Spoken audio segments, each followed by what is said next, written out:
sveikta Harijs par sistēmu. Valsts pārvaldes sistēma strādā slikti, tas vairs nav jāpierāda. Tas ir visiem zināms fakts. To saprot pat mans kaķis. To pierāda sliktie statistikas rādītāji un katastrofālā megaprojekta pārvaldība.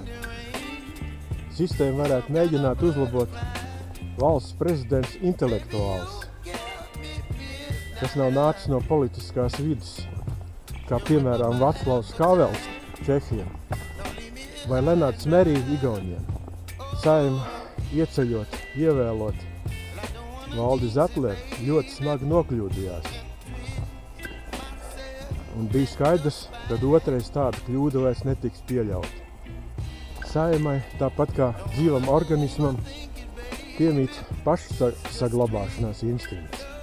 Tādēļ, kamēr vien valsts budžetā būs pieejama nauda visādiem apšaubāmiem projektiem,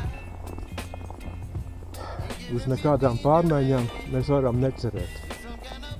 Diemžēl, tā nu tas ir.